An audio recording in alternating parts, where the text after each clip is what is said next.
ओम गणेशाय नमः। मेरे चैनल पर विस्तृत रूप से ग्रहों की गोचरीय स्थिति पर वीडियोस आते ही रहती हैं। तो अगर आप भी चाहते हैं कि ग्रहों की गोचरीय स्थिति पर रेगुलर अपडेट्स आपको मिलती रहे, क्या अच्छा क्या बुरा घटित हो सकता है, एक गाइडेंस ज्योतिष के द्वारा आपको प्राप्त होती रहे, तो अवश्य मेरे चैनल को सब्सक्राइब कीजिए। जिन लोगों ने सब्सक्राइब किया और कुछ लोगों को नोटिफिकेशंस नहीं आती कभी कभी कहते हैं, तो आप सब्सक्राइब वाले ही बटन के साथ ही ऑल नोटिफिकेशंस को इसको ऑन कर सकते हैं, जिससे आपको सारी नोटिफिकेशंस आएंगी। तो यदि आप भी चाहते हैं कि रेगुलरली अपडेट्स मिलते रहे और रेगुलर ग्रहों की गोचर स्थिति की जानकारी मिलती रहे, उसका प्रभाव क्या होगा पता चलते रहे, तो अवश्य मेरे चैनल को सब्सक्राइब करें और नोटिफिकेशंस को भी ऑन करें। नमस्कार। ओम गणेशाय नमः। ओम नमः शिवाय। मैं निखिल ज्योतिष आचार्य आप सभी का मेरे चैनल पर पुनः स्वागत करता हूं। आशा करता हूं कि आप सभी स्वस्थ होंगे। महादेव की कृपा आप सभी पर सदैव बनी रहे। ये वीडियो मीन यानी कि पाइसेस के लिए बहुत विशेष है, क्योंकि वीडियो है 1 दिसंबर से 7 दिसंबर 2025 के साप्ताहिक राशिफल के बारे में। कैसा रहेगा आने वाला सप्ताह मीन के लिए, पाइसेस के लिए। जो मेरा साप्ताहिक राशिफल होता है वो प्रमुखतः चंद्रमा और उनकी गति पर आधारित होता है। चंद्रमा एक बहुत विशेष ग्रह है, लेकिन उनकी विशेषताएं तो बहुत हैं। लेकिन जब हम साप्ताहिक राशिफल की बात करते हैं तो पहला तो उनकी गति, फिर उनका मन का कारक होना, और फिर उनकी एक क्वालिटी कि वह जिस भी भाव, राशि, ग्रह आदि के साथ संबंध, संपर्क बनाते हैं उनको बहुत एक्टिवेट कर देते हैं। इन सभी कारणों से चंद्रमा का जो गोचर होता है वो बहुत इंपॉर्टेंट हो जाता है। चंद्रमा के गोचर के कारण हमारे मन, मस्तिष्क, विचार, स्वभाव, सोचने के तरीके, दृष्टिकोण, हर चीज़ पर बहुत डायरेक्ट इम्पैक्ट पड़ता है। इसीलिए साप्ताहिक राशिफल की विशेषता बहुत बढ़ जाती है। इस अंधकारमय जीवन में ज्योतिष एक मात्र विद्या है जो हमें थोड़ा सहारा दे सकती है, गाइड करके।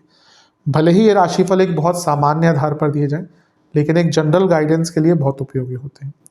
यदि आपकी लग्न राशि या चंद्र राशि मीन है, पाइसेस है, दोनों ही गाइडेंस के लिए इस राशिफल को देख सकते हैं। जहाँ से सूट और रिलेट ज़्यादा करता है वहाँ से देखिए। व्यक्तिगत तौर पर मेरा मानना है लग्न से अगर आप देखेंगे तो अच्छा है। इनकेस नहीं पता है आपको अपनी लग्न राशि, तो आप अपनी चंद्र राशि से भी इसको देख सकते हैं। शुरू करते हैं। चंद्रमा आपके धन स्थान में आ जाएंगे, यानी कि मेष में। ये होगा 1 दिसंबर रात के 11 बजे, और 3 दिसंबर रात के 11 तक चंद्रमा यहीं पर रहेंगे। चंद्रमा का चौथे भाव में आना एक प्रकार से, दूसरे भाव में आना एक प्रकार से अच्छा ही होता है। चंद्रमा लक्ष्मी स्थान के स्वामी है और धन स्थान में जा रहे हैं। धन आगमन के नए मौके, नए रास्ते खुलते हैं। बुध से दृष्टि है जो अष्टम में है। अष्टम के बुध कभी कभी अचानक से धन देते हैं, और बुध सप्तमेश है तो बिजनेस में कुछ नए मौके और प्रॉपर्टी संबंधित भी कुछ नए मौके खुल सकते हैं आपके लिए। अच्छा है। गुरु से भी केंद्र में है तो गजकेसरी योग भी बन रहा है। ठीक है। तो हफ्ते का शुरुआती भाग बहुत अच्छा है। बस क्योंकि अष्टम से एक ग्रह देख रहा है जो आपका बाधकेश भी है, इसलिए बहुत रिस्क मत लीजिएगा। यहाँ पे केतु का प्रभाव भी है, छठे घर से केतु बैठे केतु का, और शनि अभी अभी मार्गी हुए हैं आपके लग्न में।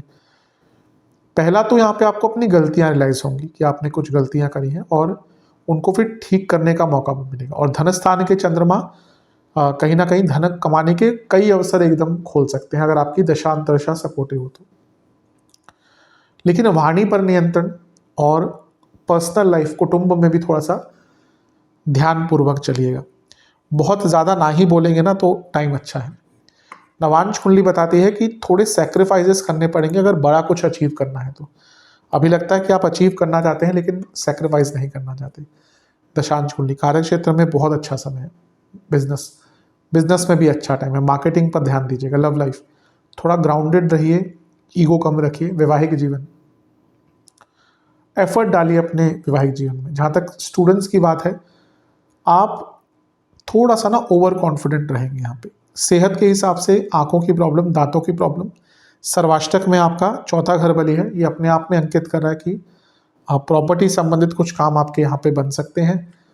घर में भी पैसा आ सकता है। 3 दिसंबर रात के 11 बजे चंद्रमा आ जाएंगे आपके तीसरे घर में, यानी कि वृषभ में, और 5 दिसंबर रात के 10 बजे तक चंद्रमा यहीं पर रहेंगे। चंद्रमा का तीसरे घर में आना अच्छा माना जाता है। लक्ष्मी स्थान के स्वामी है अपने से लाभ स्थान में। आइडियाज़ भी आएंगे, पैसा भी आएगा, पैसे कमाने के रास्ते भी खुलेंगे। चंद्रमा उच्च के हैं तो नई सोच नई उमंग आती है। चंद्रमा पर शुक्र का प्रभाव है जो अष्टमेश है, पहले अष्टम में बैठे ग्रह का प्रभाव फिर अष्टमेश का, ये अचानक से नए मौके खुलते हुए दिख रहे हैं। सूर्य का प्रभाव है तो पूर्णिमा योग है, जैसा मैंने कहा है कि नई उमंग रहेगी, नई ताजगी रहेगी। और मंगल का प्रभाव है जो धनेश है, भाग्यस्थान के स्वामी है। मैं हमेशा कहता हूँ कि मीन के लिए एक प्रकार के योग कारक है। तो हफ्ते का मध्य भाग तो आपके लिए बहुत अच्छा है। नए रास्ते खुलेंगे, नई उमंग आएगी, नई तरंग आएगी, जीवन जीने का एक रास्ता या पर्सपेक्टिव बदलेगा। लेकिन चंद्रमा पूर्णिमा युक्त है और उच्च के हैं, लेकिन केमद्रुम योग में है, इसलिए सेंसिटिव बहुत हो जाते हैं। और शनि का प्रभाव भी है, भाई बहनों से संबंध बिगड़ सकते हैं, ओवर कम्युनिकेशन या अंडर कम्युनिकेशन तंग करेगी। और कभी कभी यहाँ पे थोड़ा ओवर उत्साह भी, ओवर एक्साइटमेंट भी आ सकता है, तो ओवर एक्साइटमेंट से बचे, लेकिन बहुत अच्छा समय है। नवांश कुंडली खुद बता रही है फ्लो, जो फ्लो ढूंढ रहे थे ना पिछले कई महीनों से, वो वापस है। अभी शनि भी लग्न में मार्गी हुए तो ये और सचेत करता है कि या सजेस्ट करता है कि एक फ्लो बनना शुरू होगा। दशांश कुंडली कार्य क्षेत्र में अच्छा समय है, बहुत आइडियाज आएंगे। बिजनेस में भी बहुत शुभ समय है, साहस रहेगा कुछ करने का। लव लाइफ, चीज़ों को ठीक करने का प्रयत्न कीजिए, एक प्रकार से ये समय है जब आप चीज़ों को ठीक दोबारा कर सकते हैं। वैवाहिक जीवन, यहाँ पे ज़्यादा मत बोलिएगा, जितना कम बोलेंगे उतना अच्छा। स्टूडेंट्स, एक्सेप्टेंस लाइए कि आप कितना कर सकते हैं, कितना नहीं कर सकते। अभी लगता है कि वो एक्सेप्टेंस ही नहीं है जीवन, लगता है कि बहुत कुछ कर लेंगे लेकिन नहीं कर पा रहे। जितना कर सकते हैं, सामर्थ्य है, क्षमता है, उतना करिए। सेहत के दृष्टिकोण से गले के रोग, ईएनटी की प्रॉब्लम, एसिडिटी, सर्वाष्टक में आपका चौथा घर बली है, कोई प्रॉपर्टी बेचनी आदि है तो अच्छा टाइम। 5 तारीख रात के 10 बजे चंद्रमा राशि बदलेंगे और चौथे घर में आ जाएंगे, यानी कि मिथुन में, और सप्ताह के अंत तक यहीं पड़ेंगे। चंद्रमा का चौथे भाव में आना एक प्रकार से बहुत अच्छा नहीं माना था, कारको भावना शायद दोष लगता है। पंचम के स्वामी है, केंद्र में आ रहे हैं, त्रिकोण का स्वामी, केंद्र में राजयोग बनता है। इसी दिन एक बहुत महत्वपूर्ण चीज होगी, वो है गुरु का वक्री होना, गुरु का पतित होना, वापस चले जाएंगे। वक्री तो पहले ही हो गए थे 11 नवंबर को, और 11 मार्च तक वक्री ही रहेंगे।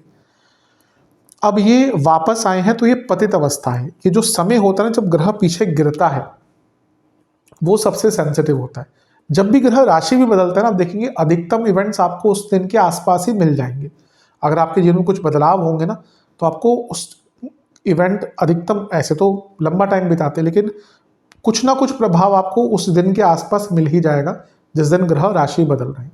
ऑब्वियसली लॉन्ग जो जिनका गोचर होता है वो धीरे धीरे करके अपने डिग्री के हिसाब से देते हैं, लेकिन जैसे मैंने कहा उस दिन प्रभाव बहुत रहता है जब वो एंटर करते हैं। तो यहाँ पे वो पतित हो रहे हैं, ये थोड़ा सा ध्यानपूर्वक रहिए। इसका अच्छा प्रभाव क्या हो सकता है, कोई प्रॉपर्टी का काम अटक रहा था, कोई लीगल प्रॉपर्टी का डॉक्यूमेंट वगैरह का काम आपका अटक रहा था, वो पूर्ण हो सकता है।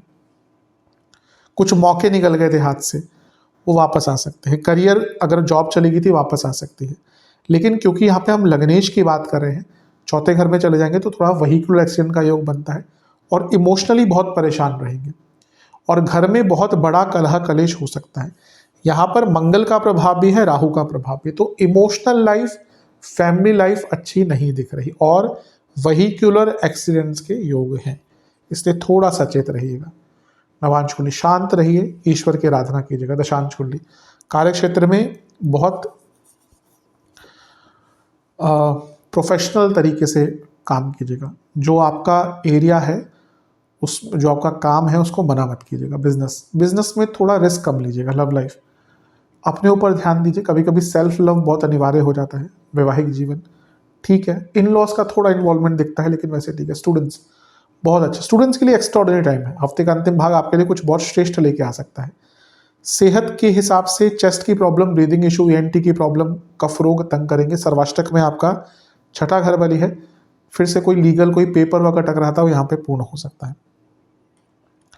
उपाय के स्वरूप में शिव चालीसा और बृहस्पति चालीसा का 2-2 बार पाठ कीजिएगा। आशा करता हूँ वीडियो काम आएगी। चैनल पर नए सब्सक्राइब कीजिए, वीडियो को लाइक कीजिए। मिलता हूँ अगली वीडियो में, तब तक के लिए ओम नमः शिवाय।